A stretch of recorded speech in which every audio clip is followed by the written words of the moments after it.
10년 정도 되었네요.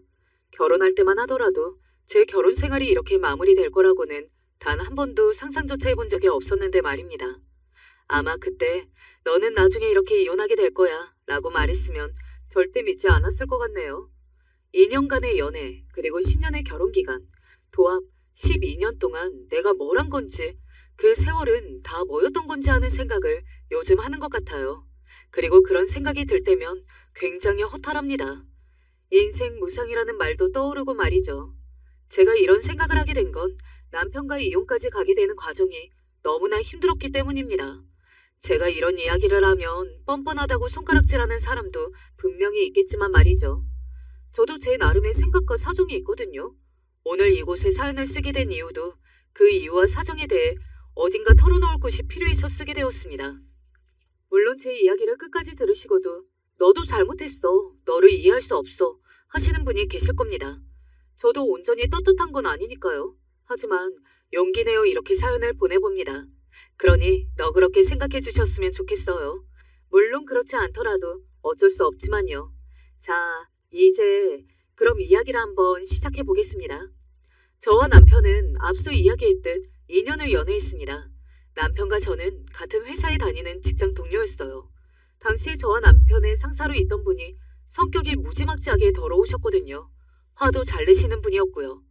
그래서 남편과 저는 그 상사를 욕하다가 눈이 맞았습니다. 원래 힘든 일을 함께 겪다 보면 전우애 같은 게 생기기 마련이잖아요. 남편과 저는 그런 전우애 같은 게 있는 사이였어요. 그래서 더 빨리 친해졌고 연애까지 가는 과정도 자연스러웠습니다. 다들 저희가 연애할 것 같다고 생각했다더군요. 2년간 연애하면서 남편에 대해 느꼈던 점은 정말 나와 잘 맞는 사람이구나 라는 것이었습니다. 결혼은 사랑하는 사람이랑 하는 것도 중요하지만 왜 생각이나 유머 코드 같은 것들이 비슷해야 잘 산다고 들었었거든요. 그래서 연애하면서 자연스럽게 결혼까지 생각하게 되었던 것 같아요. 당시에 남편이나 저나 둘 다 결혼 정년기이기도 했고 말이죠. 남편과 저는 다른 것들도 다 비슷했습니다. 그러니까 집안 환경이나 형편, 그리고 학벌이나 그런 흔히들 이야기하는 조건이 말이죠.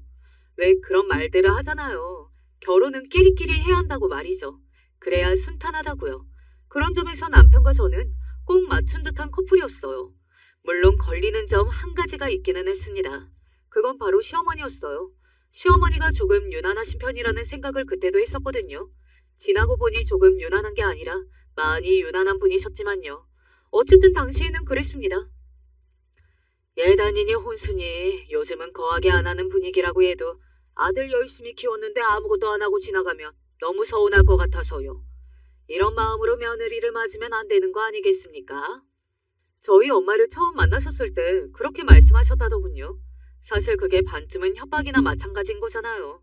당신 딸 잘 봐줄 테니 뭐든 해가지고 와라. 아니면 잘 봐줄 생각 없다? 사실 그 말인 건데요. 그래서 엄마는 그날 고민이 조금 되셨다고 했습니다. 아무리 봐도 시어머니가 참 유난한데 저런 집에 딸아이를 보내도 되는 건지 하는 고민 말이죠. 지금은 땅을 치며 후회하세요. 그때 진작 알아보고 뜯어 말렸어야 했던 건데 하시면서 말이죠.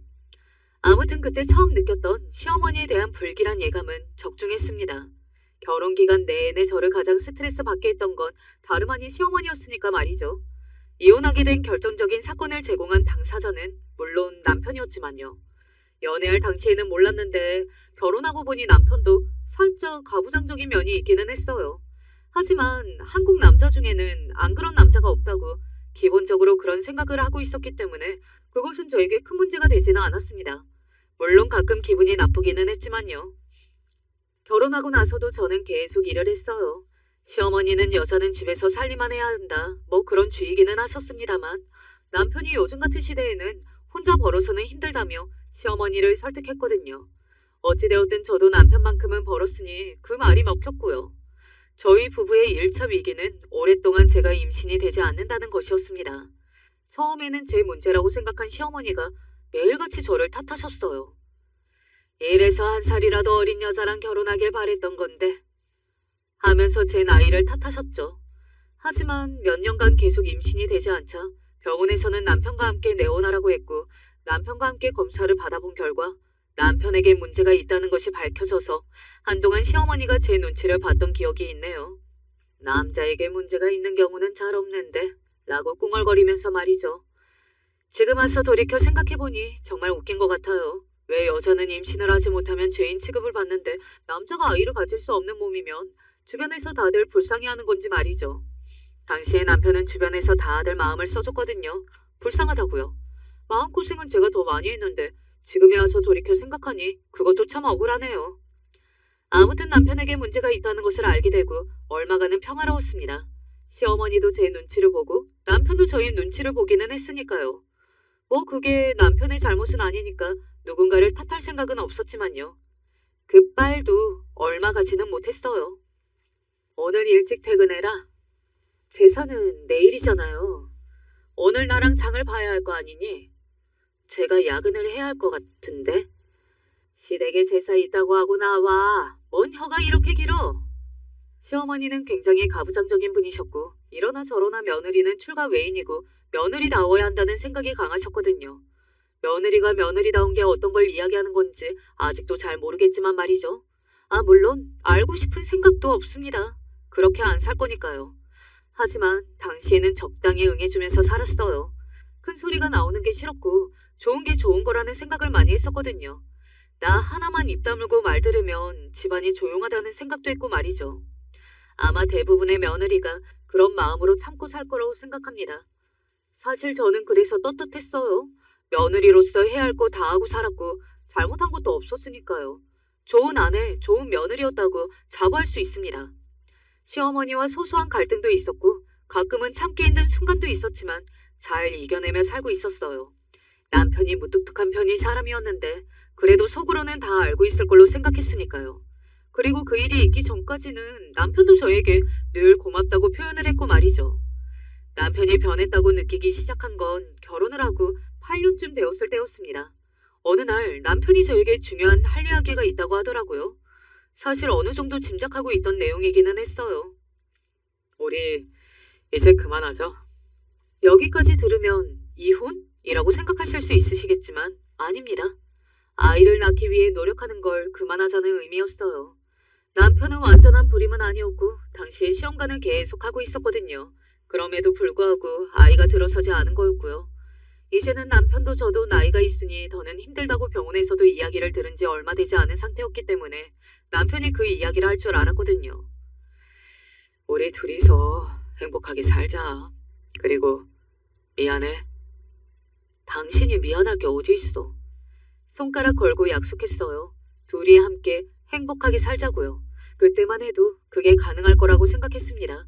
8년이 넘는 결혼 기간 동안 잘 지내왔고 그리고 남편과 저는 앞서 이야기했듯이 대화가 잘 통하고 생각하는 게 비슷한 사람들이었기 때문에 나이가 들어서도 친구처럼 잘 지낼 걸로 생각했거든요. 그런 남편이 변하고 있다라는 생각을 한 건 아이를 낳지 않기로 합의하고 얼마 지나지 않아서였습니다. 왜 여자의 직감이라고 하죠.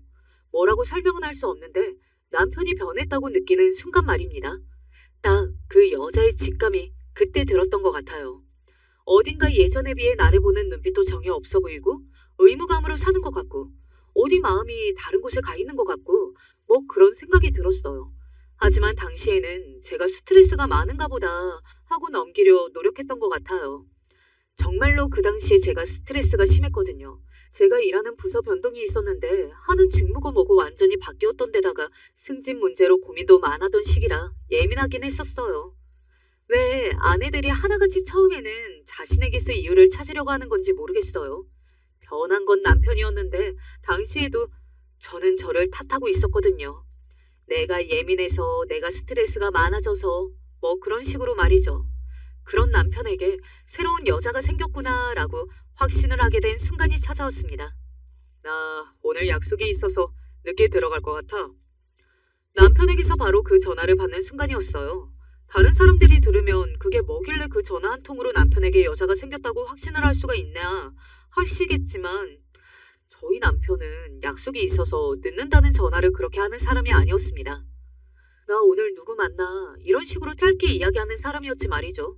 왜냐하면 남편의 친구들과 제 친구들은 함께 어울리는 일이 많았고 저는 남편의 친구들을 다 알고 있었거든요. 게다가 남편과 저는 같은 회사에 다녔잖아요. 그래서 정말로 남편의 지인 중에서 제가 모르는 사람은 없다고 자부할 수 있었습니다.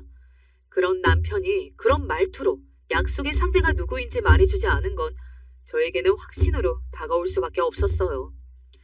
그래서 그날 이후로 남편을 자세히 살피기 시작했습니다. 정말로 남편은 당시에 바람을 피우고 있었기 때문에 다 걸릴 수밖에 없었어요. 제가 없는 곳에서 전화를 받았고, 그리고 휴대폰에 잠금 설정도 해놨고 말이죠. 저는 일부러 모르는 척 무심한 척을 했습니다.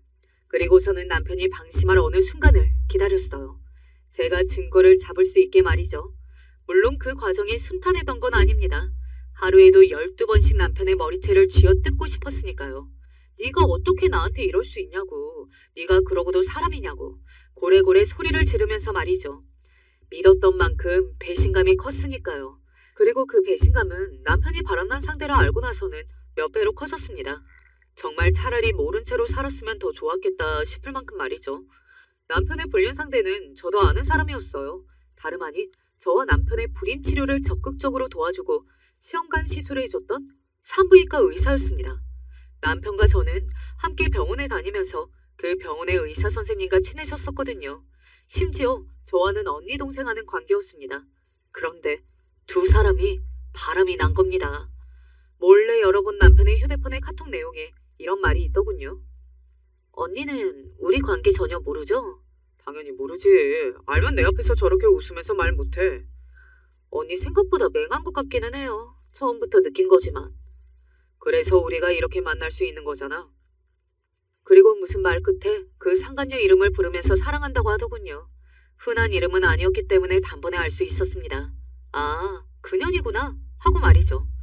남편의 불륜 상대를 알고 나서는 3일을 알아누웠습니다. 사람이 정신적으로 굉장히 충격적인 일을 겪게 되면 몸이 아프더라고요. 저도 그때는 몰랐어요. 그런데 그럴 수도 있더라고요. 며칠을 밥도 못 먹고 끙끙 앓았던 것 같아요. 병원에 가봐. 안쌤한테 전화해볼까? 안쌤. 그게 바로 남편과 바람이 난 불륜녀이자 저와 언니 동생하며 지냈고 5년이 넘는 세월 동안 저희 부부의 주치의였던 의사년이었습니다. 됐어. 걔는 산부인과 의사인데. 그래도 의사니까. 됐다고. 어떻게 그렇게 뻔뻔하게 태어난 얼굴로 그년을 부른다는 말을 할 수가 있는 건지 저는 이해가 가지 않았어요. 아프니까 괜히 예민해져서 화를 낸다고 생각한 남편은 시큰둥한 얼굴을 했지만 저는 그날 밤 밤새도록 울었습니다. 남편과 그년에 대한 배신감에 치를 떨면서 말이죠. 텔레비전이나 영화 속에서 보면 남편의 불륜을 알게 되면 바로 복수를 하고 화를 내고 뭐 그렇잖아요. 그런데 저는 바로 그럴 수가 없더라고요. 정말 이제 아무것도 할 수 없었습니다. 너무 큰 충격을 받아서 말이죠. 아무래도 상대방이 누군지 알아서 더 그랬겠지만요. 그리고 그런 기간에도 남편은 그년이랑 계속 만났고 그년도 저에게 연락해왔습니다. 그 상황이 너무 힘들었던 것 같아요. 그렇게 얼마간의 고통의 시간이 지났습니다. 아는 척을 해야 할지 아니면 이대로 넘어가야 할지 아는 척을 하면 어떻게 해야 할지 이 사람과 계속 살지 안 살지 그 무엇도 결정하지 못하고 있었습니다. 그러던 와중에 일이 하나 터졌어요. 너는 어떻게 돼 내가 먼저 연락하기 전까지 연락 한 번을 안 할 수가 있니? 무슨 일 있으세요? 무슨 일이 있어야만 연락을 하는 거니? 시어머니는 할 말이 있다고 저를 부르시더군요. 사실 너무 가기 싫었어요. 안 그래도 남편 얼굴 보는 것도 괴롭고 힘들어 죽겠는데 시어머니까지 저에게 잔소리할 걸 생각하면 생각하는 것만으로도 가슴이 답답해져 왔거든요. 이번에 우리 아들 생일에 생일상이라도 거하게 제대로 챙겨주고 싶어서 이렇게 오라고 했다. 애가 요즘 기력이 딸린 건지 전화해도 목소리에 영 힘도 없고 걱정이 좀 돼야 말이지. 저를 불러다 놓고 그런 말을 하더라고요. 제가 열을 받겠어요? 안 받겠어요? 아마 마음이 조금 정리가 되고 저도 생각이라는 걸 정리하고 난 다음이었다면 그 말을 참을 수 있었을지도 모르겠습니다. 하지만 그때는 아니었어요. 어머님, 지금 저한테 어머님 아들 생일상 이야기를 하시면 안 돼요. 제가 그렇게 이야기하니 시어머니는 그게 무슨 말도 안 되는 소리냐는 듯 저를 바라보더군요. 저는 눈물이 났습니다. 어머님 아들이 바람이 났다고요. 바람. 순간 시어머니의 표정이 싹 굳어지는 게 보였어요. 아마 시어머니도 놀라기는 했을 겁니다. 그리고 철렁하기도 했을 거예요. 시어머니가 언젠가 저에게 시아버지 이야기를 해준 적이 있거든요. 그 양반이 젊은 시절에 여기저기 여자들을 후리고 다녀서 내가 마음고생을 너무 많이 했다. 우리 아들은 그런 아버지를 보고 자기는 절대 그러지 않아야겠다고 말을 한 적이 있다. 그런 말 말이죠. 그럴 리가 있니? 시어머니가 당황해서 말을 더듬었습니다. 저는 거기다 대고 엉엉 울면서 말을 이어갔어요. 누군지 아세요? 안쌤이에요, 안쌤. 그년이랑 바람이 났다고요. 시어머니도 안쌤이 누군지 알고 있었거든요. 그만큼 저희 부부와 친하게 지내는 의사였고 말이죠. 그냥 친하게 지내는 거겠지? 둘이 무슨 대화를 주고받는지 다 봤는데요. 저보고 맹하다고. 그래서 지들이 그렇게 만날 수 있는 거라고. 그런 제 말에 시어머니는 뭔가 생각하는 것 같았습니다. 사실 저는 시어머니가 그래도 조금은 제 편을 들어주거나 남편에게 뭐라고 한마디라도 하겠다 뭐 그렇게 나올 줄 알았거든요. 뭐 저를 별로 안 좋아하고 저와 사이가 그다지 좋은 편이 아니기는 했지만 그래도 시어머니 본인도 시아버지에게 당한 게 있으니 같은 여자로서 공감을 조금 해주시지 않을까 하고 생각한 겁니다. 뭐 다 소용없는 생각이었지만요. 남자가 그럴 수도 있지. 순간 멍해지는 기분이 들었어요. 네? 저도 모르게 멍청한 소리로 네? 하고 물었던 것 같습니다. 시어머니가 헛기침을 흠흠 하고 하더니 말을 이어갔어요. 남자가 그럴 수도 있다고 했다. 어떻게 그런 말을 하실 수가 있으세요? 다들 그러고 살아. 안 그런 집 있는 줄 아니? 그런 거 하나로 이렇게 바들거리면 어떻게 살아? 그냥 네가 참아. 참으라고요? 그래, 참아. 어떻게 본인도 그런 경험 때문에 힘들었다고 저한테 말한 적이 있으면서 참으라는 말을 할 수가 있는 건지 저는 도저히 이해되질 않았어요.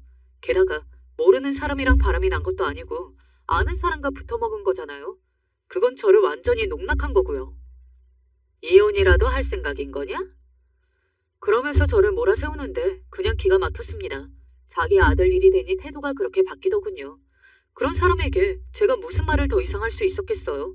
그냥 그날은 생일상이고 뭐고 하고 싶으면 어머님이 다 하시라는 말만 하고 그대로 시댁을 나왔습니다. 그래도 시어머니도 양심은 있으신 건지 그러고 나가는 저를 붙잡지 않더군요. 그리고 집으로 가는 길이었습니다. 안녕하세요. 네, 안녕하세요. 옆집에 사는 남자였어요. 남편과 친해서 종종 술을 마시는 이웃이었습니다. 직업이 변호사였는데 남편이 언젠가 한번 조언을 받을 일이 있다고 술을 사겠다 한 이후로 두 사람이 종종 어울렸거든요. 형님 요즘 바쁘신 것 같던데요? 저한테 통 시간도 안 내주시고. 그 말을 듣는데 울컥해서 눈물이 나왔어요. 그 인간이 왜 바쁜지 너무나 잘 알고 있었으니까요. 그냥 서러움이라는 게 폭발했던 것 같습니다. 어디 아프세요? 옆집 남자는 굉장히 당황했어요. 그 남자 처지에서는 그럴 수밖에요. 제가 갑자기 울었으니까요. 오늘은 저랑 한잔 하실래요? 무슨 마음이었는지 모르겠습니다. 그 당시에는 맞바람을 피자 하고 작정하고 그런 건 아니었던 것 같아요. 그냥 너무 서럽고 힘들었고 누군가에게 위로받고 싶은 마음이 먼저 들었던 것 같아요. 그때 하필 나타난 게 옆집 남자였고 말이죠. 그날 남편은 집에 들어오지 않았고 저는 옆집 남자와 밤새 술을 마셨습니다. 그리고 그 남자에게 남편이 바람이 났고 그게 제 친구라는 걸 술김에 다 이야기해버렸어요. 그리고 그렇게 옆집 남자와 저의 불륜이 시작되었습니다. 딱 그날부터라고는 할 수 없었고요. 그 이후로 몇 번의 만남이 더 있었어요. 술을 마시고 밥을 먹고 하는 일 말입니다. 그러다 어느 순간 발전을 했던 것 같아요. 왜 남녀 관계라는 게 그렇잖아요. 어제까지 아무 일이 없다가 오늘은 갑자기 불꽃이 번쩍 일기도 하는 거. 딱 그랬던 것 같아요. 반쯤은 복수심이었던 것도 같습니다. 시어머니가 남자는 그래도 된다라고 하는 말에 자극을 받은 것도 있고요. 왜 남자만 그래도 되는 건데? 하는 생각이 들었거든요. 그리고 옆집 남자와 남편이 형동생하며 친하게 지내는 사이이기도 했잖아요. 남편도 내가 언니 동생하는 년이랑 바람이 났는데 나도 너랑 형동생하는 놈이랑 바람났다. 뭐 그런 마음도 분명히 있었겠죠. 없었다고는 할 수 없을 것 같기는 해요. 그렇게 몇 개월의 시간이 지났습니다. 뭐 물론 남편에 대한 원망이 완전히 사라진 건 아니었지만 분풀이를 했다고 생각하니 마음이 조금 나아지기는 했어요. 그리고 남편에게 사랑받지 못하고 있는 외로움을 그 남자를 통해서 달래기도 했고 말이죠. 그건 부정 못하겠네요. 그러던 어느 날이었습니다. 당신 요즘 김변이랑 좀 친한 것 같아. 김변, 김 변호사, 바로 옆집 남자였습니다. 뭐 당연히 그럴 수밖에요. 왜? 친하면 안 돼? 아니, 안 된다는 게 아니라 둘이 언제 그렇게 친해졌나 싶어서. 당신 요즘 나한테 너무 관심 없는 거 아니야? 친해진 지 좀 됐는데. 남편은 아무 말도 하지 못하더군요. 본인이 저지르고 있는 죄가 있으니 제 말에 다른 대꾸나 반박을 하지 못했던 겁니다. 스스로 제 발이 저린 거죠. 다음에 셋이 같이 술이나 마시자. 그리고 본인이 저지르고 있는 잘못이 있으니 남들도 그렇게 보이는 듯 했습니다. 뭐 저와 옆집 남자가 바람이 난 건 사실이었지만 평소에 남편이라면 절대 눈치채지 못했을 거거든요. 워낙 둔한 사람이라 말이죠. 그런데 본인이 저지르고 있는 짓이 있었으니 뭐 그렇게 보였을 수밖에요. 그리고 참 희한하게도 남편은 저와 옆집 남자의 사이를 의심한 그 순간부터 집에 일찍 들어오고 저에게 신경을 쓰기 시작했습니다. 진짜 웃기는 남자죠? 아니면 남자라는 인간들이 다 이런 건지요? 그리고 며칠이 지나서 함께 술을 먹는 날이 다가왔습니다. 제가 어디론가 전화를 걸었어요. 바로 남편의 상간녀이자 저와 언니 동생 하는 그녀 말입니다. 주말에 우리 집에 좀 올래? 언니 집을요? 왜요? 아, 오랜만에 다 같이 밥이나 함께 하자고. 내가 맛있는 거 해줄게. 그녀는 잠시 고민하는 것 같더니 알겠다고 하더군요. 참 뻔뻔하다고 생각했습니다. 그 정도는 되어야 친한 언니이자 불임 치료를 도와줬던 남자와 불륜을 저지르는구나 싶었지만 말이죠. 그렇게 대망의 그날이 밝았습니다. 저희 집에는 남편과 옆집 남자, 그리고 저와 상간녀, 이렇게 네 사람이 밥을 먹기로 한 날 말이죠. 사실 남편은 그녀이 온다는 사실은 몰랐어요. 그리고 상간녀도 남편에게 말하지 않은 것 같더라고요. 그게 무슨 심리인지는 모르겠지만요. 당연히 남편은 우리 집에 온 상간녀를 보고 놀랐습니다. 안샘을 불렀어? 왜? 나 지영이 본 지 오래돼서 이번에 같이 밥이나 먹자고 불렀지. 남편은 아마 자신의 계획이 수포로 되었다는 것을 그 순간 알아차렸을 겁니다. 그날 남편은 저와 옆집 남자의 사이를 캐묻거나 아니면 떠보거나 그럴 작정이었을 거예요. 하지만 자신과 불륜을 저지르고 있는 여자를 제가 불렀으니 그럴 수 없었겠죠. 그리고 속으로 생각했을 겁니다. 내가 그 사실을 알고 있을지도 모른다고 말이죠. 셋이 먹는 게 아니었네요? 여기는 우리 옆집 사는 동생, 남편이랑도 친하고 나랑도 친해, 변호사야. 그리고 은근슬쩍 두 사람을 소개해주는 것 같은 분위기를 만들었습니다. 정말로 그럴 생각이 있어서 그랬다기보다는 한번 떠보고 싶었어요. 남편과 그녀의 반응이 너무 궁금했거든요. 그리고 아니나 다를까 두 사람은 당황한 것 같이 보이더라고요. 두 사람한테 실례지. 소개해준다는 말도 안 했는데. 그냥 우리 둘이랑 친하게 지내는 동생들이니까 안면이 있어서 나쁠 건 없잖아. 그렇긴 하지만 어색하고 서로 눈치만 살피는 식사 자리가 됐어요. 아마 다들 숨이 막혔을 겁니다. 게다가 저와 만나고 있는 그 옆집 남자는 알고 있었거든요. 남편이 그 여자와 바람이 났다는 걸 말이죠. 그래서 일부러 더 이런 질문을 하더군요. 형님이랑도 친하신가 봐요. 제가 계속 주치의나 다름 없었으니까요. 신기한 관계이기는 하네요.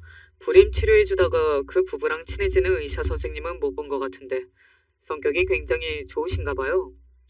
그리고 제가 고개를 끄덕이며 말했습니다. 그치, 지영이 성격 좋지.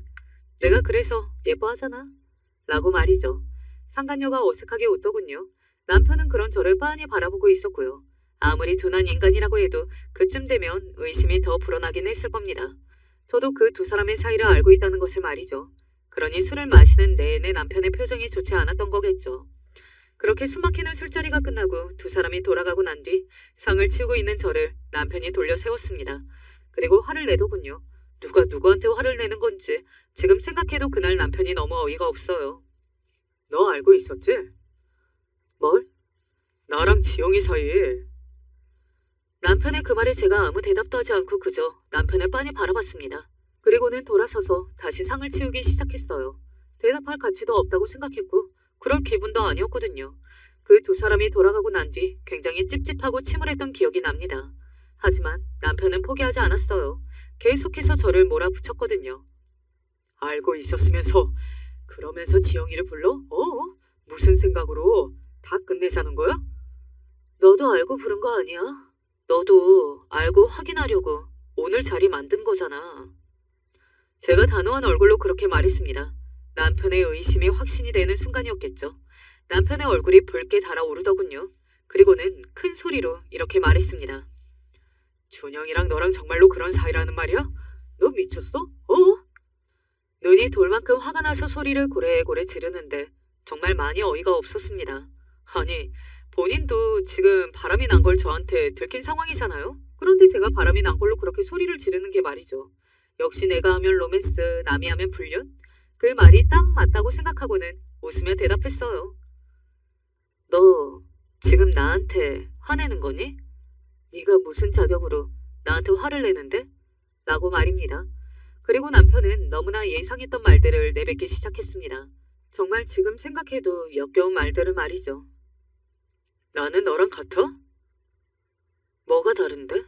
나는 남자고 너는 여자잖아. 그 말은 다시 들어도 정말 역겹더군요. 시어머니에게서 들었을 때도 열이 머리 끝까지 솟구치는 느낌이었는데 남편에게서 들으니 정말 남편을 한 대 치고 싶은 마음이 들었습니다. 아마 거기서 남편이 그 말을 하지 않았다면 저희가 그렇게 극악으로까지 가는 일은 없지 않았을까 싶기도 해요. 뭐 충분히 서로 바닥까지 찍고 있었지만 말이죠. 네가 남자고 내가 여잔 게 무슨 상관인데? 네가 나보다 돈을 더 벌기라 하니? 네가 나보다 집안일을 더 하기라 하니? 그렇다고 가족들한테 더 잘하기라 하니? 네가 나보다 이 가족과 가정을 위해서 더 하는 게 하나라도 있어? 그런데 네가 남자인 게 뭐? 제가 엄청나게 큰 소리로 그렇게 다다다다 이야기했어요. 보세요. 제 말에 틀린 게 하나라도 있는지요. 저와 남편은 맞벌이 있습니다. 월급도 비슷했어요. 결혼할 때 그 집도 반반씩 했고 가정을 꾸려나가는 생활비도 각자 반반씩 냈습니다. 그런데 제가 시댁을 챙기는 것만큼 남편은 처가를 챙기지도 않았고 또 이 가정을 위해서 저보다 하나라도 더한 게 없었어요. 그런데 오로지 성별이 남자라는 이유 하나만으로 왜 남자가 되고 여자는 안 되느냐 말입니다. 저도 바깥일하는 사람인데요. 남자니까 괜찮다는 말은 남자는 바깥일을 하니까 라는 통용되는 시계에나 먹히는 거야 이 새끼야. 나도 바깥일하는 바깥 사람인데 뭐? 네가 우리 가정을 위해서 나보다 더한 게 뭐가 있는데? 아니, 그래도 사회적으로 뭐? 너는 그래서 너 불임 치료해주고 나랑 언니 동생 하는 년이랑 눈이 맞았니? 따지고 보면 네가 먼저 바람났는데 왜 나보고만 잘못했대? 평소에 남편을 좋아했고 또 평생을 함께하고 싶은 이유 중에 하나가 저와 생각이 같다는 것이었거든요. 그렇게 남자와 여자는 평등하니 어쩌니 하면서 집이고 결혼 준비고 반반씩 하자 해놓고 그런 상황이 되니 지는 남자라서 괜찮고 그 뻔뻔한가 낯짝 두꺼우며 오만정이 다 떨어지는 기분이 들었습니다. 그래도 너는 여자야. 그래서 안 된다고. 너랑 나는 다르다고. 내가 너 그년이랑 바람난 거 알고 나서 네 엄마한테 말했거든? 그때 네 엄마가 딱 그러더라. 너는 남자라서 괜찮다고. 내가 그 말에 욱해서 그러면 나도 바람 피우자 한 거거든? 남편이 놀라더군요. 시어머니가 알고 있을 거라는 건 예상치 못했던 일일 겁니다. 그리고 자기 엄마가 아버지가 바람을 피운 문제로 마음고생했다는 걸 누구보다 잘 알고 있을 테니 자기까지 아버지의 그 버릇을 대물림 받은 걸 숨기고 싶은 마음도 있었겠죠. 그걸 어머니한테 이야기를 왜 해? 그럼 네가 바람을 쳐 안 피웠으면 될 일 아니야? 네가 그년이랑 바람나서 내가 돌아버리겠는 걸 간신히 정신줄 붙잡고 있는데 네 엄마가 네 생일상 차리라고 잔소리하잖아. 내가 빡 돌겠니 안 돌겠니? 어? 그때였습니다. 남편이 손에 들고 있던 자신의 휴대폰을 저에게 집어 던졌어요. 욱해서 그런 것 같아 보이기는 했습니다. 그래도 아무리 욱한다고 해도 해서는 되는 짓이 있고 안 되는 짓이 있는 거잖아요. 저는 완전히 충격받은 얼굴로 남편을 바라봤어요. 남편도 순간적으로는 자신의 행동에 자신이 놀란 듯 보이기는 했지만 이내 당당하다는 얼굴로 저를 바라보더군요. 저는 그런 남편을 보고 말했습니다. 너랑 나랑은 끝이야. 뭐 이혼이라도 하겠다는 말이야? 제가 오히려 되묻고 싶었습니다. 그러면 이 꼴이 났는데 계속 같이 살 생각이었냐? 하고 말이죠. 저는 그렇게 안방으로 들어가 짐을 챙겼어요. 너 이대로 나가면 진짜 끝이야. 어? 그러면 너는 이 꼴이 났는데 너랑 내가 예전으로 돌아갈 수 있을 것 같니? 내가 가만히 있을 것 같아? 나 절대 가만히 안 있어.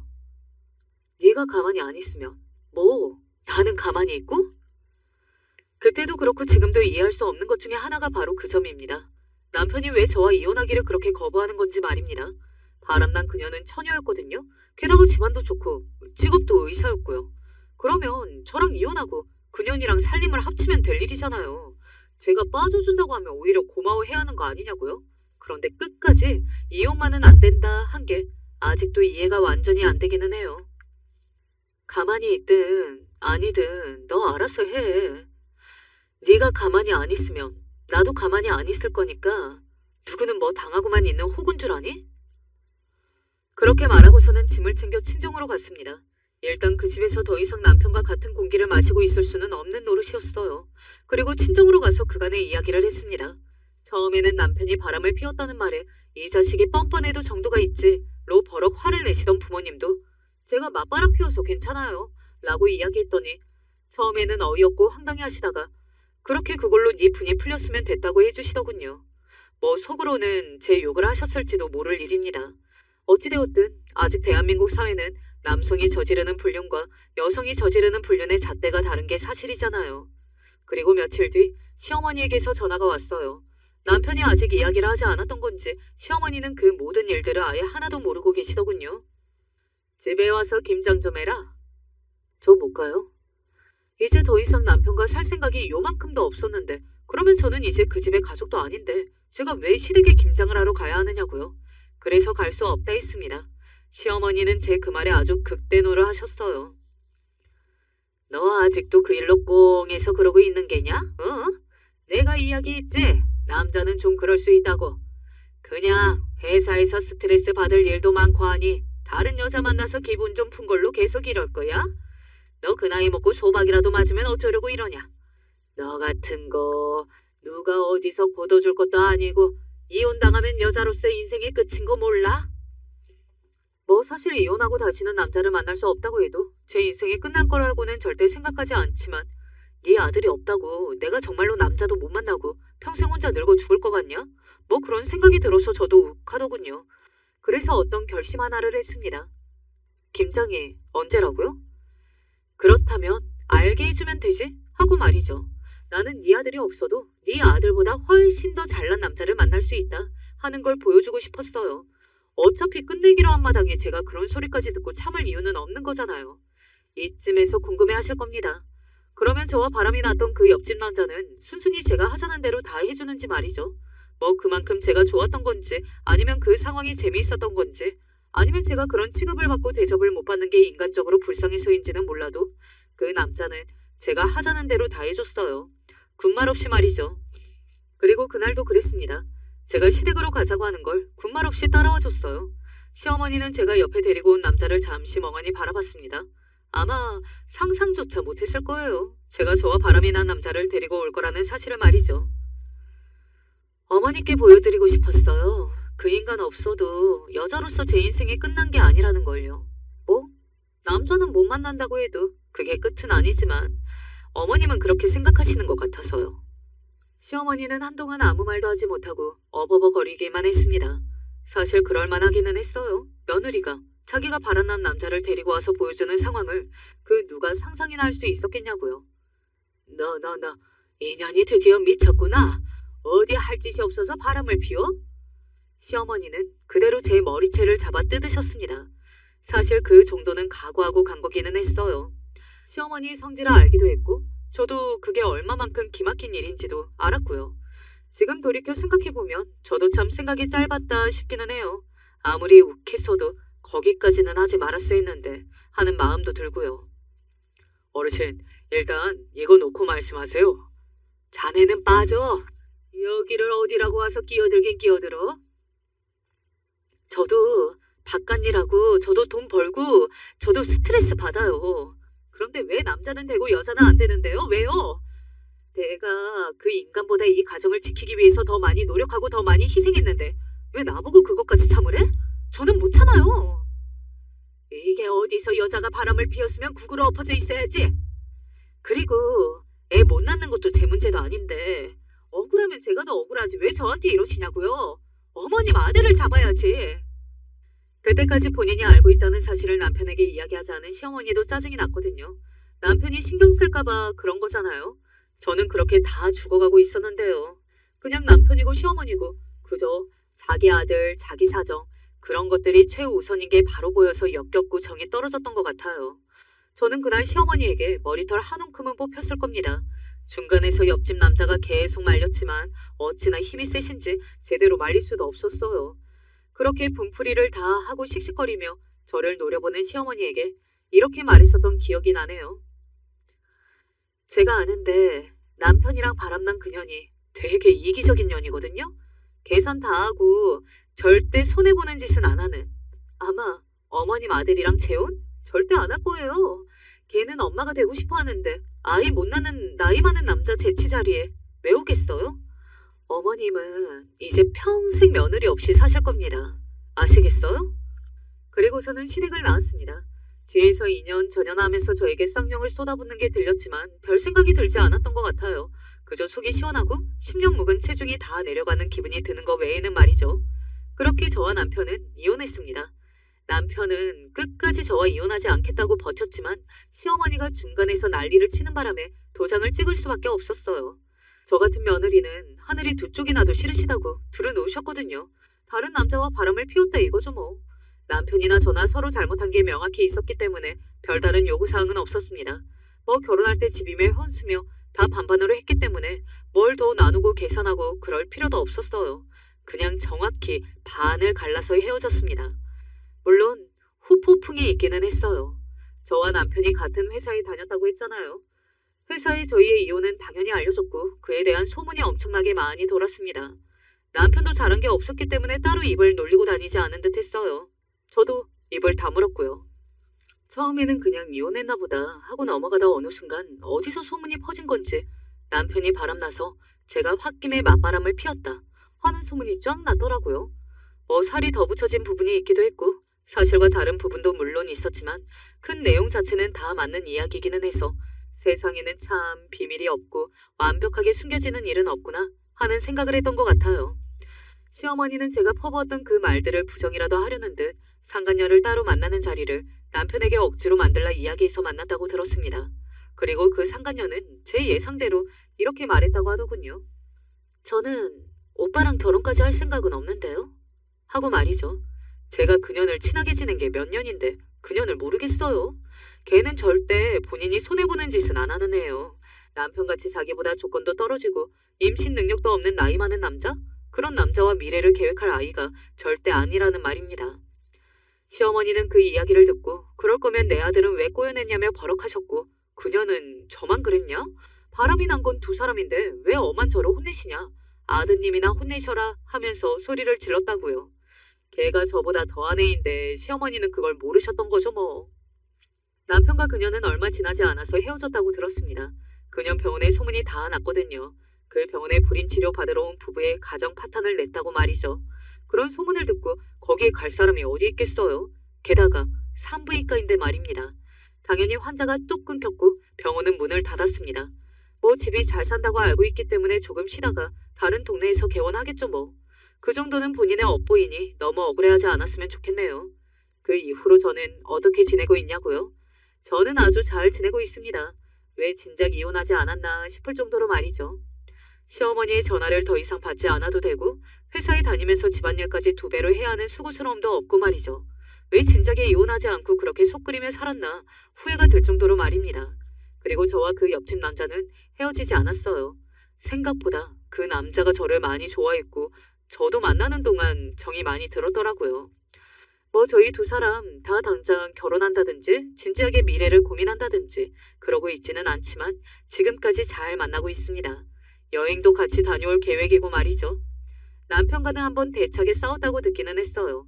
주먹질이 오갈 정도로 크게 말입니다. 뭐라고 하던데?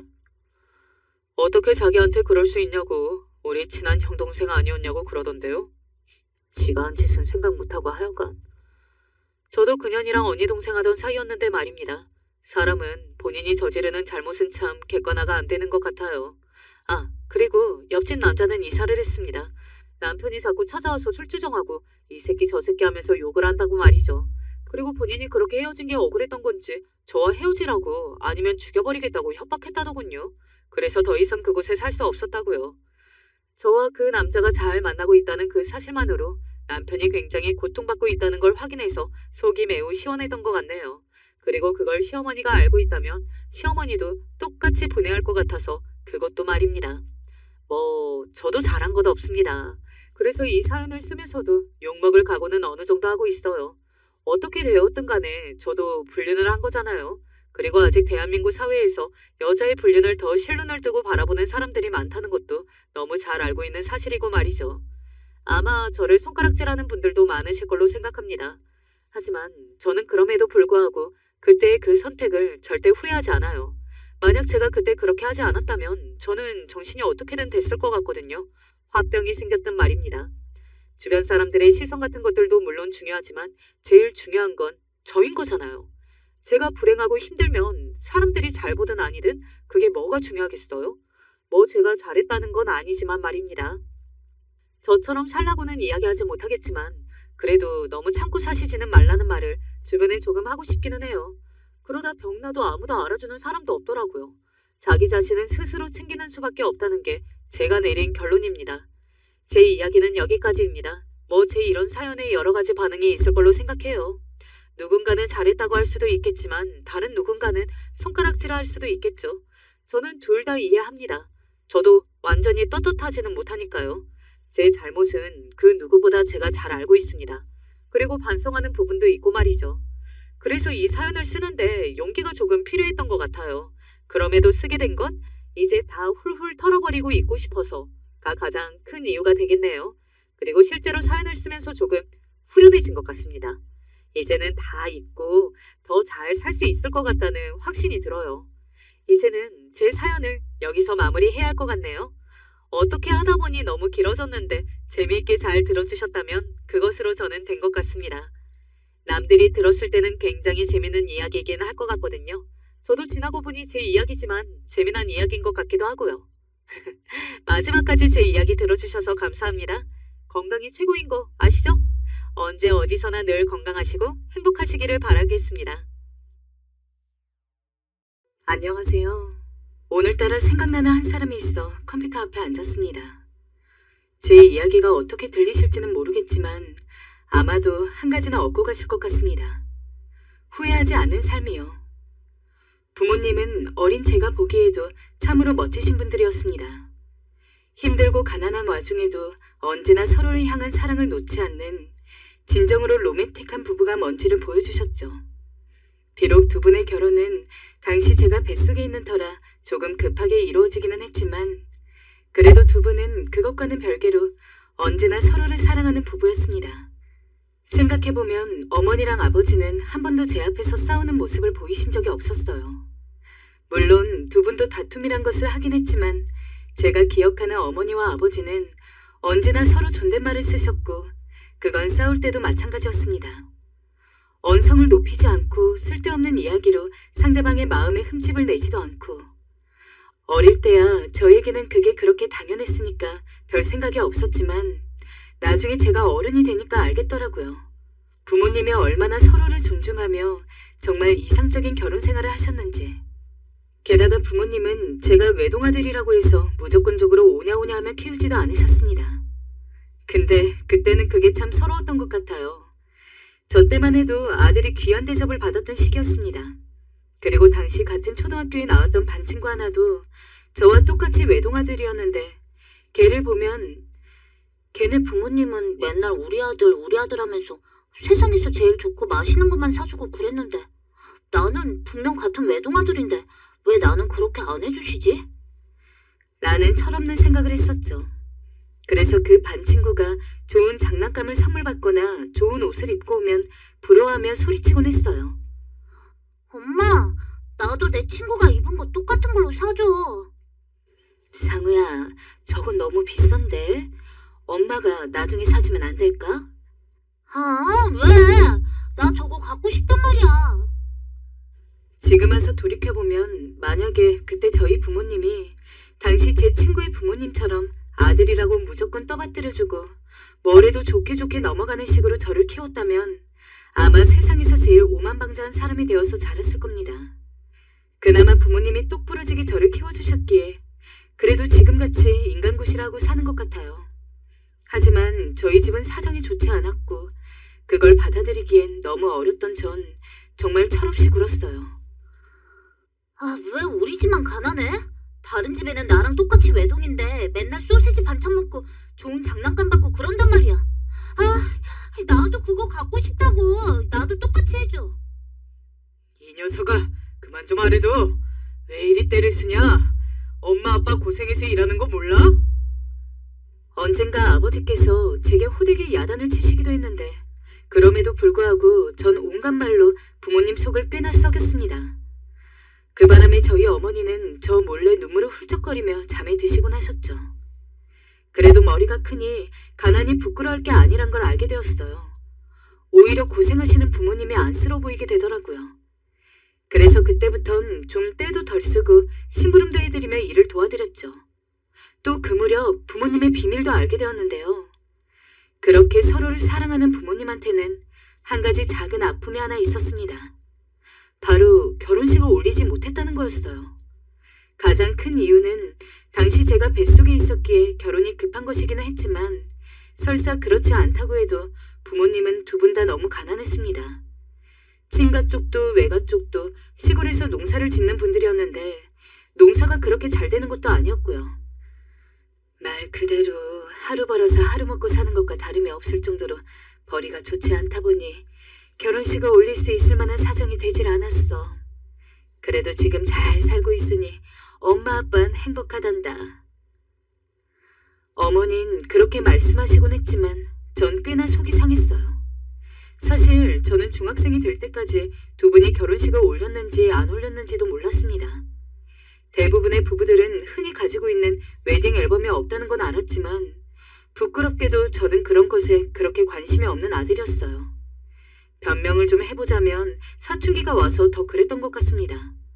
그러다가 고등학생이 되었을 때 우연치 않게 알게 되었죠. 한때 너희 엄마가 그렇게 웨딩드레스를 입어보고 싶다고 난리였지. 요즘은 그런 소리를 하지 않지만 그 이야기를 듣고 나중에 일상생활을 하면서 어머니를 유심히 보는데 그제서야 알겠더라고요. 어머니는 TV에 결혼식이라는 단어만 나와도 무척이나 부러운 눈으로 TV 속 사람들을 바라보고는 했습니다. 어쩌다 웨딩드레스라도 나오면 정말 TV에 홀린 것처럼 눈을 떼지를 못했죠. 아이고 참 이쁘기도 해라. 옷 좀 저리 고울까? 신부는 좋겠네. 상우야, 저 웨딩드레스 너무 이쁘지 않니? 어쩐지 두 분은 사이가 너무 좋고 그렇기 때문에 결혼식은 누구보다 성대하게 올렸을 거라고 생각을 했었는데 아예 결혼식조차 하지 못하셨다니. 물론 저희 집이 잘 사는 편이 아니라는 걸 저도 알고 있었기 때문에 제 생각이 얼마나 바보 같았는지는 금방 깨달을 수 있긴 했으나 그럼에도 불구하고 두 분이 결혼식을 올리지 않았다는 것 자체가 상상이 잘 되지 않았습니다. 그런데 혼인신고를 한 지 거의 20년 가까이 지난 상황에서도 여전히 결혼식에 대한 어떠한 로망과 아쉬움을 가지고 있는 어머니를 보자니 문득 그런 생각이 들더라고요. 나중에 내가 어른이 돼서 돈을 벌면 아버지와 어머니의 결혼식을 올려드려야지. 요즘은 나이 드신 분들이라고 해서 결혼식 안 올리는 것도 아니잖아요. 게다가 이미 결혼식을 했어도 리마인드 웨딩이라고 해서 진짜 결혼식까지는 아니더라도 웨딩드레스와 턱시도를 차려입고 사진을 남기는 것도 많고요. 물론 저는 부모님에게 진짜 버진로드를 밟는 결혼식을 선사해드리려고 생각을 했습니다. 아주 비싼 곳은 안 되겠지만 그래도 그럭저럭 깨끗하고 잘 되어 있는 웨딩홀을 빌려서 부모님 아시는 분들 조금 불러 모아서 소소하게 축하를 받는 그런 결혼식 말이에요. 아버지는 어머니를 사랑하기는 하지만 그런 쪽으로 로맨틱한 구석은 없는 분이었기 때문에 아들인 저라도 노력해야겠다고 생각했어요. 학생이 무슨 아르바이트를 해? 돈이 부족해서 그래? 엄마가 용돈 좀 더 줄 테니까 괜히 힘들게 몸쓰지 말아라. 아니에요. 그냥 저 사고 싶은 게 있어서 하는 거예요. 어머니는 제가 아르바이트를 하는 것을 안타깝게 생각하겠지만 저는 그냥 제가 직접 제가 번 돈으로 사고 싶은 게 있어서 그렇다면서 얼버무리며 아르바이트를 지속했습니다. 어머니의 결혼식을 위해서였다는 건 비밀이었으니까요. 고등학교 1학년 때부터 성인이 될 때까지 쭉 아르바이트를 하다 보니까 그래도 티끌모아 태산이라고 생각보다 돈이 조금씩 모이더라고요. 물론 제가 생각하는 부모님의 결혼식 모습을 이루어드리는 것에는 턱도 없었지만요. 그래도 그렇게 몇 푼 안 되는 돈이나마 꼬박꼬박 모으면 언젠가는 비로소 어머니의 소원을 이루어드릴 수 있겠다는 어떤 희망이 생겼습니다. 이렇게 계속 돈을 벌면서 대학교 가서도 알바를 하고 취직해서 일하다 보면 내 생각보다는 금방 어머니의 소원을 이루어드릴 수 있겠다고 말이죠. 그러나 세상이 그렇게 제가 원하는 대로 돌아가는 것은 아니었습니다. 제가 딱 성인이 되자마자 집이 조금 더 기울어가지고 저는 대학교를 가지 않은 상태로 계속해서 일을 해야 했습니다. 일을 어쩌니 상우야. 대학교 등록금을 대줄 수 없을 것 같은데 학자금 대출이라도 알아볼래? 아니에요. 그냥 제가 알아서 할게요. 신경 쓰지 마세요.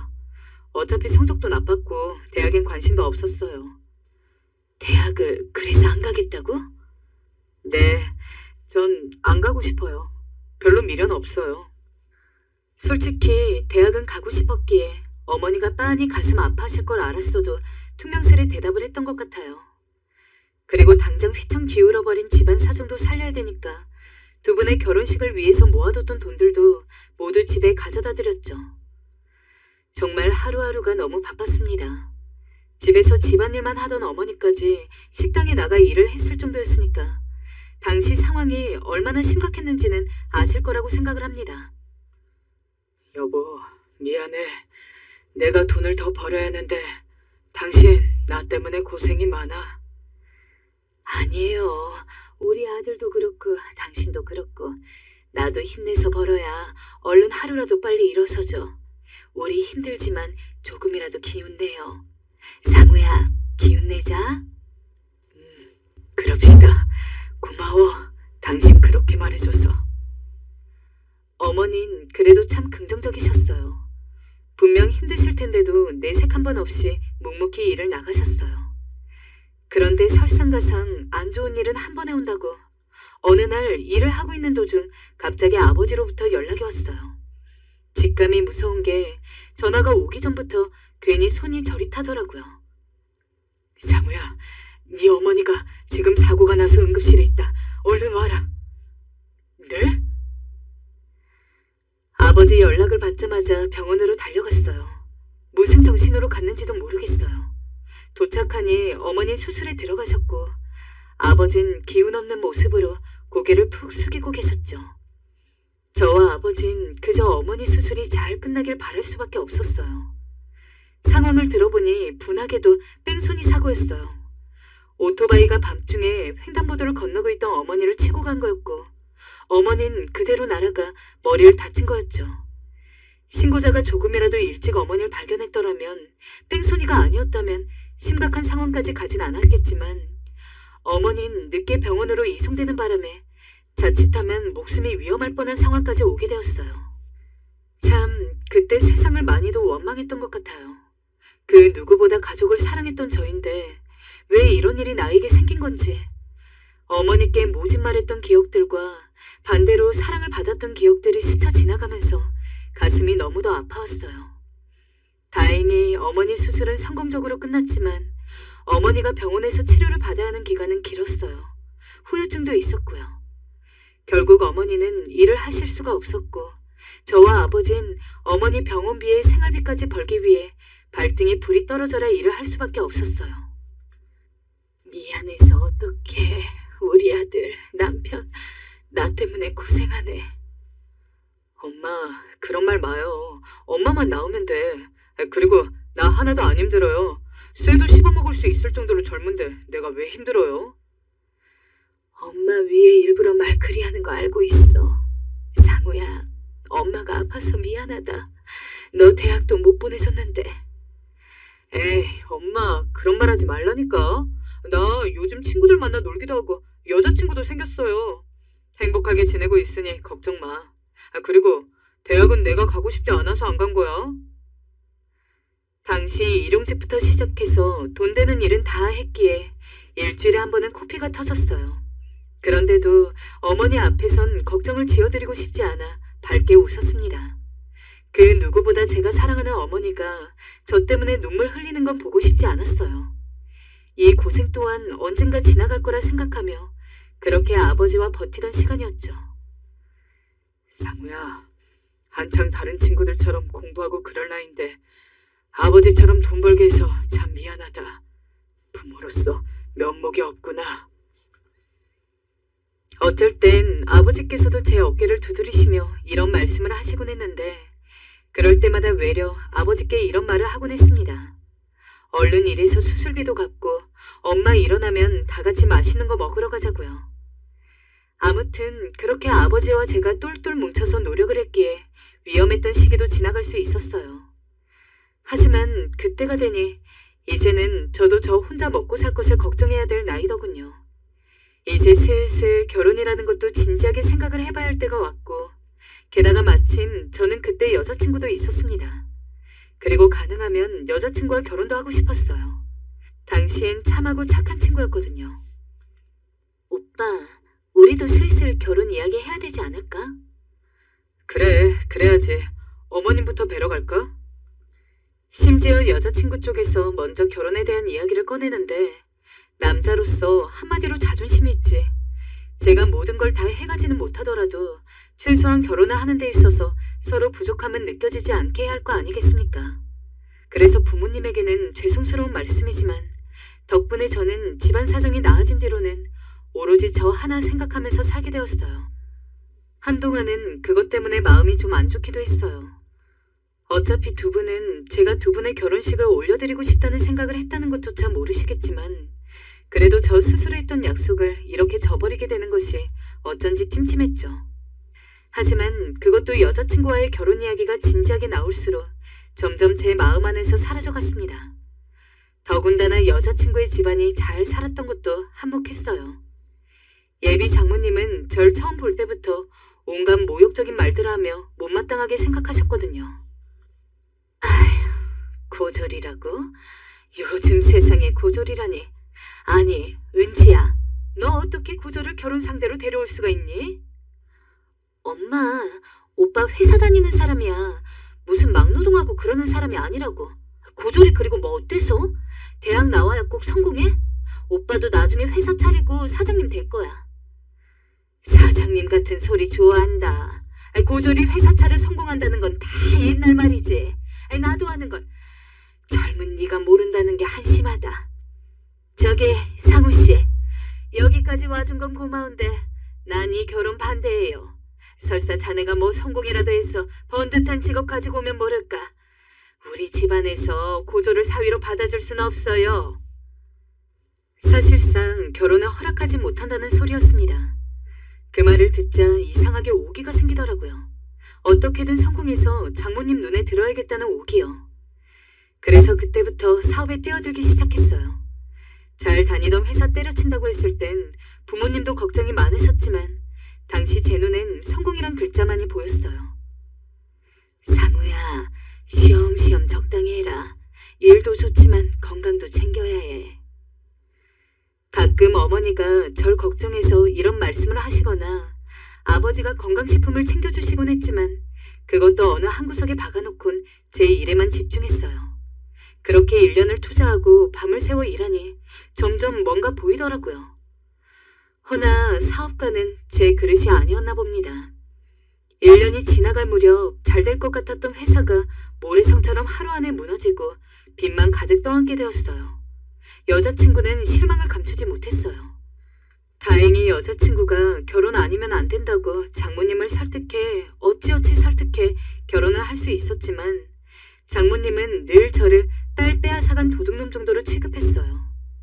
그래서인지 결혼 후에도 어떻게 해야 성공해서 인정받을 수 있을까 하는 생각만이 맴돌았죠. 저는 일에만 집착하듯 매달렸고 일하느라 부모님을 못 찾아간 적도 많았어요. 결혼 생활은 어때?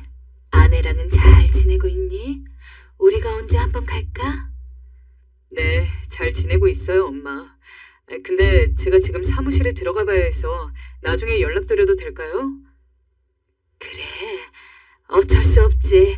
그럼 저녁에 전화할까? 저녁이요? 제가 받을 수 있을지 모르겠어요. 혹시 상황 보고 못 받으면 문자 넣을게요. 그래, 알겠다. 늘 밥 든든히 챙겨 먹고 다니렴. 안부 전화를 주시는 아버지와 어머니의 연락조차도 제대로 못 받는 것이 일쑤였습니다. 보통 부모님이 먼저 전화를 주셨지만 그때마다 저는 내일 빨리 일을 나가야 해서 오늘 야근해가지고 피곤해서 여러 가지 이유를 대면서 일찍 전화를 끊었죠. 지금 생각해보면 참 제가 불효자였습니다.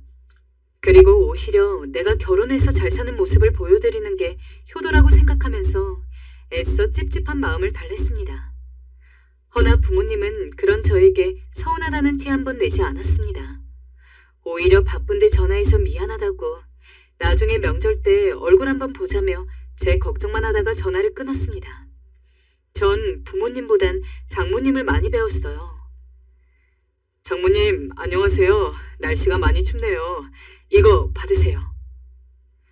장모님 집에 가면 늘 좋은 건강즙 세트를 그렇게 많이 들고 갔는데 장모님은 한 번도 고맙다는 말을 하신 적이 없으셨죠. 그저 뚱한 표정으로 받으시곤 들어오란 말이 전부였습니다. 그럴 때마다 괜히 제가 찔렸어요. 장모님 말씀대로 고졸 출신의 별 볼 일 없는 사람이 이 집안에 들어와 있는 것 같았죠. 자네, 진급은 언제 하나? 진급할 때 되지 않았나? 아, 네. 지금 노력하고 있습니다. 아이고, 무능해라. 빚은 언제 갚을 거야? 장모님, 장인어른의 이런 말들을 하도 듣다 보니 나중엔 이런 말들이 다 상처가 되었고 아내 몰래 소주 한두 잔을 하는 날들이 늘어갔어요. 당시 부모님은 다니던 회사를 그만두고 은퇴를 한 뒤 치킨집을 차려서 하고 있었습니다. 아주 장사가 잘 되는 것까지는 아니었지만 그래도 두 분이서 먹고 사시기에는 나쁘지 않을 정도였어요. 그래서 가끔가다 마음이 힘들 땐 부모님의 가게로 전화해 목소리를 듣곤 했어요. 상우야, 근데 너 요즘 목소리가 좀 안 좋은 것 같은데 무슨 일 있는 건 아니지? 네, 별일 없어요. 그래, 그럼 다행이다. 엄마 아빠는 잘 지내고 있으니 너만 잘 챙기면 된다. 부모님께는 속사정을 다 말씀드릴 수 없어 얼버무리곤 했지만 목소리를 들으면 위안이 되고 안심이 되기도 하고 그랬습니다. 그러다 제가 결정적으로 힘든 시기를 맞이하게 된 건 바로 아내와 이혼하면서였어요. 정확히는 아내가 바람핀다는 걸 알게 되면서부터였죠. 어느 날인가 퇴근을 하고 일찍 집에 왔는데 아내가 보이지 않았습니다. 여보, 어딨어? 몇 번을 불러봐도 아내는 대답이 없었어요. 근데 저희 침실 쪽 방문이 살짝 열려져 있더라고요. 거기서 아내 웃음소리가 들리는 것 같았고요. 이상해서 다가가 보니 아내와 다른 남자가 함께 있는 차마 못 볼 광경을 보게 되었고 저는 곧바로 고함을 내지르고 말았습니다. 여보, 제발 한 번만 용서해줘. 응? 다신 이런 짓 안 할게. 나 당신밖에 없어. 알잖아. 아내는 제게 싹싹 빌면서 다신 이러지 않겠다고 했지만 도저히 제 눈으로 본 이상 그럴 수가 없었어요. 게다가 아내가 바람핀 건 신혼 초기 때부터였더라고요. 한마디로 제가 장모님에게 인정받기 위해 열심히 발벗고 돈 벌러 다닐 때 아내는 다른 남자 만나며 희희낙낙거리고 있었던 거였죠. 그러면서도 제 앞에선 늘 현모양처인 척 배신감도 배신감이지만 얼마나 제 자신이 비참하게 느껴지던지. 어머니, 저입니다. 그래, 상훈이? 무슨 일 있니? 어머니, 그게... 너무 서러웠던 나머지 그만 다짜고짜 부모님에게 전화를 해 다 큰 사내놈이 눈물을 와락 터뜨리고 말았어요. 부모님은 놀라 저희 집으로 내려오시게 되었고 그러면서 저와 아내 사이의 사정을 다 듣게 되었습니다. 근데 기막힌 건 장모님이었어요. 장모님은 자기 딸이 바람펴 이혼당할 위기에 놓인 걸 알면서도 기세등등 하시더라고요. 물론 내 딸이 다 잘했다는 게 아니야. 근데 자네가 늘 밖에만 돌아치니 당연히 내 딸이 외롭지 않았겠나? 그리고 말 들어보니 내 딸 생일도 잊어먹고 지나간 적도 있었다며. 어떻게 남편이 돼서 그럴 수가 있나? 내 딸이 얼마나 섭섭했겠어.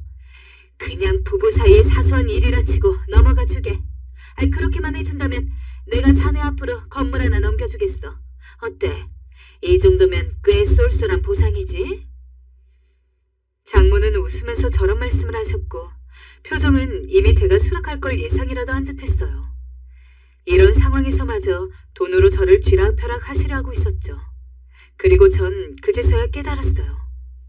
제가 장모님에겐 사위 대접은커녕 인간 대접도 못 받고 있었다는 걸요. 왜 그간 장모님에게 인정받기 위해 아등바등 살아온 건지 정말 눈물이 앞을 가리더라고요.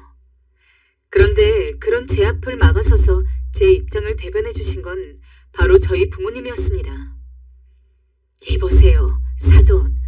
지금 그쪽 따님이 잘못하셔서 이런 자리가 만들어진 겁니다. 근데 뭐가 어쩌고 저쩌요? 내 아들한테 건물 넘겨줄 테니 넘어가라고요? 어디 사람을 그런 식으로 대합니까? 상우야, 가자. 잠시만요. 기다려보세요. 뭔 착각을 하고 있으신 것 같은데요. 그쪽 아들이 제게 결혼시켜달라 빈 겁니다. 없는 총구석 집안에 고졸 출신 사위를 누가 받아주는 집안이 있답니까? 당신 아들이 하도 빌빌거려서 제가 어쩔 수 없이 받아준 겁니다. 그러고도 진급 하나 못해서 절절매는 주제에 이런 사위 나도 필요 없습니다. 네, 도로 가져가세요. 제 입장에서야 얼른 반품하면 좋죠. 장모님이 저렇게 말씀을 끝내셨을 때 저희 부모님도 그렇고 저도 제정신이 아니었습니다. 장모가 그야말로 너무나 사악한 인간처럼 느껴져 말이 나오질 않았죠. 근데 그 침묵을 뚫고 장모의 따귀를 올려붙인 사람이 있었어요. 바로 저희 어머니였습니다. 유순하시고 온화한 성정 탓에 벌레 한 마리 못 때려 죽이던 어머니께서 분을 못 이기시고 그대로 장모의 뺨을 날려버렸습니다. 그리곤 감히 누구 보고 어따 대고 반품이라는 거예요? 한 번만 더 제 귀한 아들 보고 그런 말 하셨다간 뼈도 못 추리실 겁니다. 알아듣겠어요? 라고 말하셨어요. 어머니의 그런 행동에 놀란 건 저뿐만이 아니었어요. 아버지도 울고 있던 아내도 모두 놀랐고 뺨을 맞은 장모도 당황해선 맥을 추리지 못했어요. 어머니는 그런 장모를 한번 노려보다가 제 손을 붙들며 나가자 하셨죠. 그런데 뒤이어 어머니가 하시는 말씀에 눈물을 안 흘릴 수가 없었습니다. 네 장모가 이런 사람이었다면 처음부터 이런 집안과 인연 맺지 않았어. 왜 그간 말도 안 하고 혼자 속을 썩이고 있었던 거냐. 어머니의 질책 같은 말이 가슴에 와닿자 그 순간 목이 메일 듯 눈물이 터져나왔고 바보처럼 저는 엉엉 목 놓아 울고 말았어요. 아버지께서도 당시 옆에서 묵묵히 제가 우는 모습을 지켜보셨는데 속으로 마음이 쓰리셨을 걸 생각하면 저도 가슴이 참 아픕니다. 그 뒤에도 이혼의 과정은 장모 때문에 순탄치 않았지만 그때마다 부모님이 옆에 계셔주었어요. 상우야, 뭐든 다 털어놓고 상의하자. 엄마 아빠가 도와줄 수 있는 건 도와줄 테니.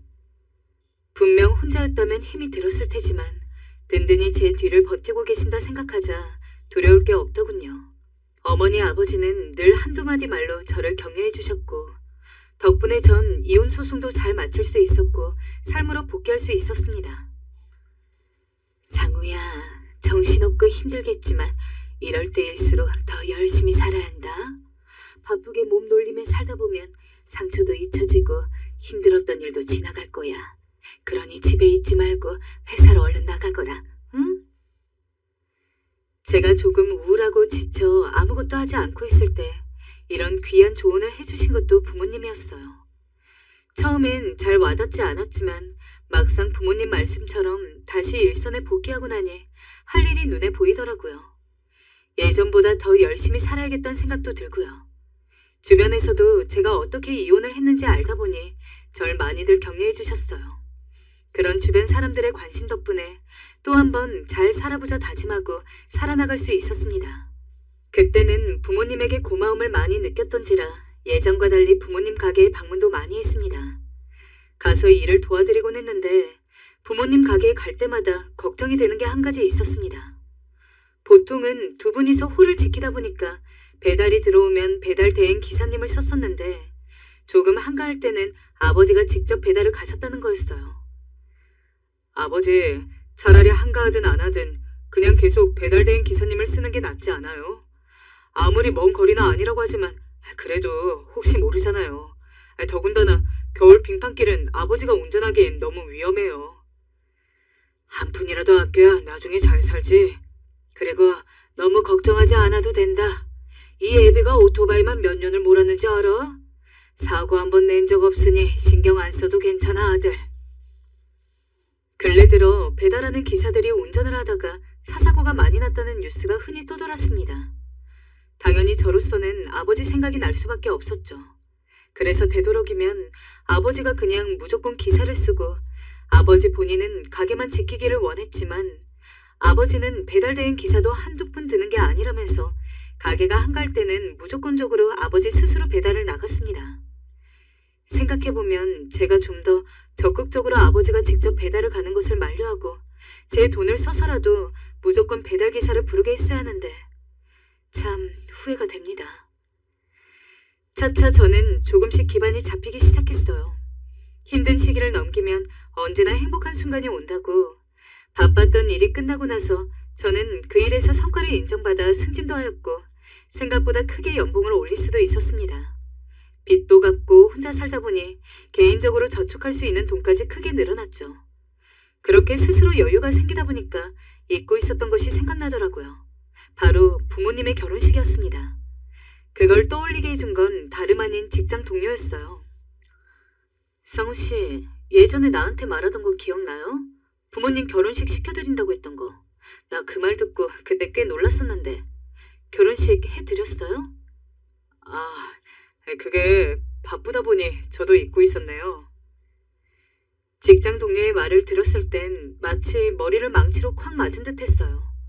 왜 내가 이걸 잊고 있었나 싶더라고요. 왜 지금에서야 이걸 기억하게 된 건지 후회가 막심했어요. 그래서 예상보다 많이 늦어지기는 했지만 이제라도 과거의 소원을 이룰 때가 왔다고 생각해서 그때부터 오로지 부모님 결혼식에만 쓸 돈을 목적으로 통장을 따로 개설해서 돈을 모으기 시작했어요. 과거 고등학생 때와 다르게 큼직큼직하게 모이는 돈을 보니까 예상보다 조금 더 빨리 부모님 결혼식을 진행할 수 있을 것 같아 너무 흐뭇하고 기뻤죠. 그 때문에 명절 때 부모님을 뵈러 가더라도 그 돈만 생각하면 정말 매일같이 싱글벙글 웃음이 났습니다. 아휴, 뭐가 그렇게 좋아서 웃어? 그냥요. 갑자기 이유 없이 웃는 저를 보고 부모님은 얘가 실도 없다며 뭘 그렇게 웃냐고 농담처럼 물었지만 그때마다 차마 진실을 이야기할 수 없었던 저는 그냥 부모님 얼굴 오랜만에 보는 게 좋아서요. 라는 식으로 이야기하며 웃어 넘겼습니다.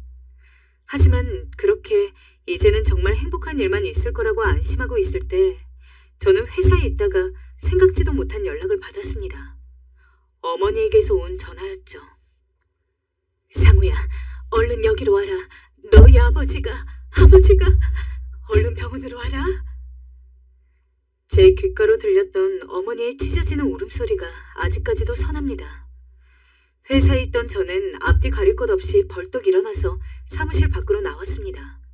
어디로 가야 하냐고 물어도 어머니는 정신을 차리지 못하는지 한참을 더듬더듬 이야기했죠. 차를 몰고 가면서 정말 속이 타들어가는 줄 알았습니다. 아버지가 라는 말만 하는 통에 구체적으로 아버지에게 어떤 일이 일어났는지는 몰랐지만 본능적으로 알 수 있었습니다. 아버지에게 무척이나 끔찍한 일이 일어났다는 것을 말이죠. 간신히 어머니에게 들은 정보로 병원에 가니까 아버지는 보이지 않았습니다. 엄마, 대체 무슨 일이에요? 차를 주차하고 난 뒤에 내려서 하도 급하게 병원 안으로 달려오는 통에 숨조차 제대로 고르지 못한 제가 헉헉거리며 어머니에게 물었습니다. 어머니는 눈물바람으로 병원 의자에 앉아 계셨죠. 살면서 어머니가 그렇게 많이 우는 모습을 처음 봤습니다. 제가 몇십 분을 옆에서 다독여드리고 나서야 어머니는 천천히 아버지에게 무슨 일이 일어났는지 말씀해 주셨어요. 그날도 어김없이 아버지는 기사를 부르지 않고 가게가 한가하니까 이번 배달은 내가 다녀올게요. 라고 하면서 오토바이를 몰고 나갔다고 합니다. 근데 평소 같았으면은 20분 정도 안에 금방 돌아왔을 아버지가 계속해서 오지 않았다고 하더라고요. 어머니는 차가 막히나 보다 하고서 아버지를 기다렸다고 합니다. 하지만 30분, 40분, 심지어 1시간이 될 때도 아버지가 오지 않아서 이거 무슨 일이 일어난 거 아닌가? 라면서 불안해할 때 구급대원이 어머니에게 전화를 했다고 합니다. 아버지가 오토바이를 타고 있다가 사고가 났다고요. 급하게 구급대원이 알려준 병원으로 향하면서도 설마 어머니는 아버지가 그렇게까지 심각하게 다쳤을 거라고 생각하지 못하셨다고 합니다. 하지만 몸 성할 곳 하나 없는 채로 응급실에 누워있는 아버지를 보자마자 어머니는 그 자리에서 털썩 주저앉아 하염없이 눈물을 흘릴 수밖에 없었죠. 안전 장비를 하고 있었지만 속도를 내면서 달려오는 차량을 이길 수는 없었을 겁니다. 아버지는 의식불명 상태였고 의사는 어머니에게 이야기를 했다고 해요. 마음의 준비를 하시는 게 좋을 것 같습니다. 그 상황이 도무지 꿈만 같았습니다. 믿기지가 않았습니다. 불과 얼마 전까지만 해도 저와 웃으면서 대화를 했던 아버지인데 희망을 가지려고 했지만 하루하루 점점 나빠 보이는 기세의 아버지를 보자니 저는 인정할 수밖에 없었습니다. 아버지가 곧 저와 어머니 곁을 떠날 거라는 것을 말이죠. 하지만 저는 이렇게 아버지를 떠나보내면 너무 후회할 것 같았습니다. 그러다 문득 아버지가 실려오신 뒤로 잊고 있던 두 분의 결혼식이 생각이 났어요. 마지막으로 어머니와 아버지를 위해 할 수 있는 건 그뿐이었어요. 그래, 지금이라도. 비록 예전에 생각했던 것처럼 화려한 웨딩홀을 빌려서 두 분의 지인을 모셔서 한껏 축하받는 그런 결혼식을 올리지는 못하겠지만 적어도 두 분이 이 세상에서 서로를 만나 지금껏 사랑하였고 앞으로도 사랑할 것임을 맹세하는 결혼식 정도로도 저는 큰 의미가 있을 거라고 생각을 했습니다. 게다가 어쩐지 아버지는 모든 이의 예상보다 길게 생명을 이으며 삶을 놓지 않고 있었어요. 마치 무언가를 기다리는 듯이요. 이런 경우는 거의 없는데 신기하네요. 의사가 이런 말을 할 정도였죠. 그냥 저 혼자만의 생각이겠지만 저는 아버지가 아직까지 돌아가시지 않고 버티는 것도 떠나기 이전에 어머니와 마지막 결혼식을 올리고 싶기 때문이라고 판단했습니다. 그래서 병원의 사정을 이야기했어요. 저희 어머니가 젊을 적에 아버지도 그렇고 너무 가난해서 두 분이 평생 결혼식 한 번 올리지를 못했다. 딱 목사님 한 분만 더 부를 테니까 어머니 웨딩드레스 입고 그렇게 조촐하게나마 결혼식을 치를 수 있게 해달라. 절대 사람들한테 피해 안 가도록 아버지 자리 커튼을 치고 조용히 하겠다. 다행히 병원에서는 큰 배려를 해주더군요. 1시간 정도면 저희가 1인실을 준비해드리겠습니다. 환자분 상태도 있으니 너무 길어지면 안 됩니다. 병원 측의 몇 가지 당부사항을 듣고 저는 그날 바로 어머니 웨딩드레스를 주문했습니다. 평소 어머니가 어느 정도 사이즈를 입는지 알고 있었기 때문에 주문은 망설임이 없었어요. 며칠 뒤 웨딩드레스를 받고서 아무 말도 못하고 눈물만 뚝뚝뚝 흘리던 어머니. 비록 예상했던 느낌의 기쁜 서프라이즈는 아니었지만 어머니는 제가 웨딩드레스를 지어드리던 순간까지도 설마 제가 두 분의 결혼식을 마음에 두고 있을 거라고는 상상하지 못하신 상황이었습니다. 고맙다 상우야. 네 아버지가 아주 좋아하겠구나. 기특하다 내 아들. 그렇게 어머니는 제가 지어드린 웨딩드레스를 입고 저는 직접 알고 지내던 목사님 한 분과 함께 병원으로 갔습니다. 비록 아버지는 여러 가지 생명의 줄 때문에 턱시도를 입지는 못했지만 분명히 의식이 없는 상황에서도 드레스를 입은 어머니를 아름답다고 생각할 거라고 지금 이 순간이 당신과 어머니의 결혼식임을 알고 있을 거라고 저는 믿었습니다. 그러면 지금부터 결혼식을 시작하겠습니다. 칙칙한 병원에서 목소리를 죽인 결혼식이 시작되었습니다. 어여쁜 꽃잎이 뿌려진 버진 로드도 없었고 두 분의 결혼식을 축하해주는 수많은 하객도 없었지만 어머니는 목사님의 주례가 진행되는 내내 눈을 감은 채 눈물만 흘리고 계셨고 긴급 상황을 대비해 함께해준 간호사분도 의사 선생님도 눈물을 흘리시더군요. 그리고 신기하게도 결혼식이 끝나갈 때쯤 아버지의 눈가에도 한 줄기 눈물이 흘렀습니다. 저는 그 슬프고도 아름다운 순간을 조금 먼 발치에서 망연하게 지켜봤어요. 어머니는 지금 어떤 생각을 하고 계실까? 아버지는 지금 어떤 생각을 하고 계실까? 이렇게 될 줄 알았으면 조금 더 빨리 두 분의 결혼식을 올려드리는 건데. 결혼식 내내 수많은 후회들이 저를 괴롭혔어요. 허나 슬픔에도 불구하고 너무 행복해 보이는 어머니. 그리고 비록 어떠한 의식도 없는 상태이지만 기분 탓인지 너무도 편해 보이는 얼굴을 하고 있는 아버지를 보니 그래도 지금이라도 못다 이룬 결혼식을 올려드릴 수 있었다는 것 자체가 참 다행이라 느꼈습니다. 그리고 주례가 끝난 뒤 저는 아버지에게 갔어요. 아버지, 하나뿐인 아들이에요. 처음 두 분의 결혼식을 올려드릴 거라고 생각했던 게 고등학생 때였는데 사는 거 바쁘다고 지금까지 미뤄와 너무나 죄송해요.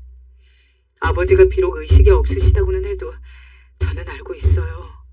아버지가 오늘 지금 이 순간 어머니와 결혼식을 올렸다는 걸 알고 있다는 걸 말이죠. 그리고 아버지도 내심 이런 순간을 기다리고 있었을 거라고 생각해요. 사랑하는 아버지, 어머니는 제가 잘 보살펴 드릴게요. 그러니까 너무 걱정하지 않으셔도 돼요. 어머니를 세상에서 그 누구보다 사랑한 아버지만큼은 못하겠지만 그래도 아들로서 아버지가 걱정할 일 없게 평생 잘할게요. 그러니 편히 눈 감으셔도 돼요. 아버지, 너무나 사랑합니다. 지금에 와서 생각하는 건데 아버지는 분명 그때 제 말을 들으셨을 겁니다. 왜냐하면 결혼식이 있고 딱 며칠 뒤 아버지는 돌아가셨거든요. 그동안은 아마 혼자 남을 어머니가 걱정이 되어서 떠나지 못하고 계셨던 게 아닐까요? 그러다가 이제 제 이야기를 듣고 이제는 가도 괜찮겠구나 하고 안심이 되어서 편히 이승을 등질 수 있던 게 아닌지. 지금 전 어머니와 함께 단둘이 살고 있습니다. 회사를 나와 차린 사업도 성공해 꽤 큰 평수의 아파트에서 어머니를 모시고 있어요. 하늘에서 아버지가 이걸 보시면 기특하다고 생각해 주시겠죠. 사연을 쓰면서 사실 돌아가신 아버지 생각이나 몇 번이나 글을 중단하고 휴지를 찾았는데요. 그래도 막상 끝까지 쓰니 결혼식을 치러드렸던 그때 생각이 나기도 하고 아버지를 추억할 수 있어서 행복했네요. 아버지도 하늘에서 저희를 지켜보면서 행복해 하시리라 믿어요. 마지막으로 아버지, 보고 싶습니다.